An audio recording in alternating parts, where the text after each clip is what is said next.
attended they actually, blogging or blogging by military personnel or about military personnel is so big now. They actually have a conference, and I attended the fifth one this past weekend in Washington, D.C. In my experience, the military has come a long way since, for example, I got shut down in 2007 in terms of embracing not just blogging but social media in general. You'll find generals tweeting or updating their Facebook status. Now, yes, it begs the question, are they the ones actually doing it? I don't really see like Admiral Mullen coming out of the meeting like, "At General P, had a great time, bro." But the effort is there, and I applaud them for seeing the benefits of such. I think the next step, the next step is getting the institution as a whole to really come to terms with it. Like my experience showed, one or two guys can totally their attitude towards something like that can totally shift the mentality of the unit as a whole.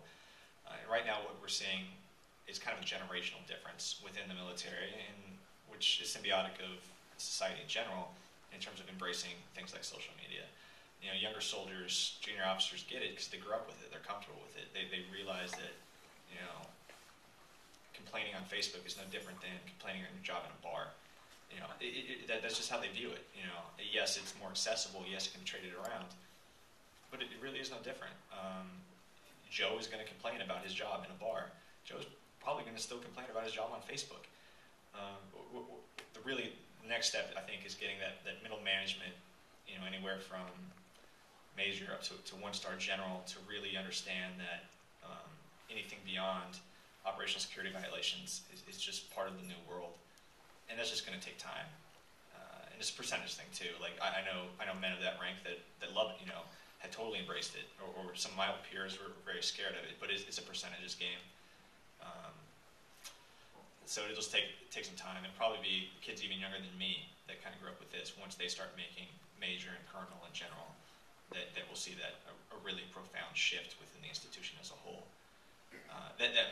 Not to ramble too much, but you have to be careful.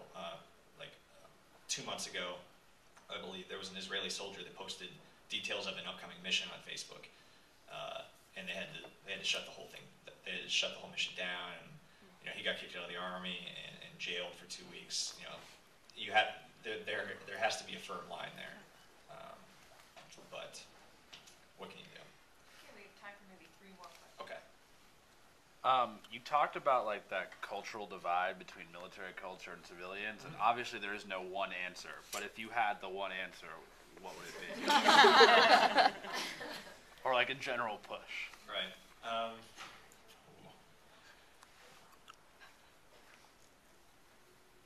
Understand that when your political leaders are clamoring for war, I would hope that more Americans understand just what that means. Things like Desert Storm, to a war that lasted 3 days on the ground and then led to like 5 years of Fourth of July parades. That was an anomaly. People much smarter than me have forecasted that these kind of guerrilla wars and long-term counterinsurgency engagements are the way of the future. And a very small percentage of the military is going to bear that brunt. So it's really up to the citizenry in general to demand that the political leaders are sending the military to these places for the right reasons.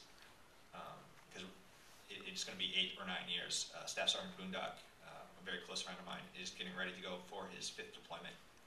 He's 28 years old, and he spent about 20% of his life in combat. Just remember anecdotes like that, I guess. Yes? Mr. Gallagher, over 40 years ago, when I was in the infantry in Vietnam, our basic concept was we were fighting for each other. Mm-hmm. My platoon were my brothers, and we were concerned basically with each other because the rest of everything was BS. Mm-hmm. How do you feel, in retrospect, to your experience, and how did your fellow brothers feel about being over there? Well, first of all, thank you. Thank you for your service over in Vietnam, and certainly you can understand the ambiguity of mission that we dealt with as well. And yes, being on the ground with your guys, they take a high priority. My job as lieutenant, though, was to somehow balance that with the mission. And it was never an easy answer. It wavered daily. We came first. At the same time, you had to remember that that couldn't detract from the mission, and you had to remind the guys when they steeped one too far that way. You know, if we don't do the mission, you're going to be back here in 2 years. So you might as well do the best job while you're here. But yeah, certainly that mentality is pervasive throughout. One last question, maybe two. Have you considered writing a follow-up book, and if so, what would it be? I love writing. I want to continue doing it. I don't think I'd go to war just to write another book again. I would like to keep writing, be it fiction or nonfiction. It's something that I certainly am kicking back in my mind. But I'm going back to grad school next year for Middle Eastern history, more directly. So if I'm able to do that and write, fantastic. If not, I'm still very ecstatic with how this played out. So I'm hopeful, yes, but I'm not putting all my marbles into that fishbowl.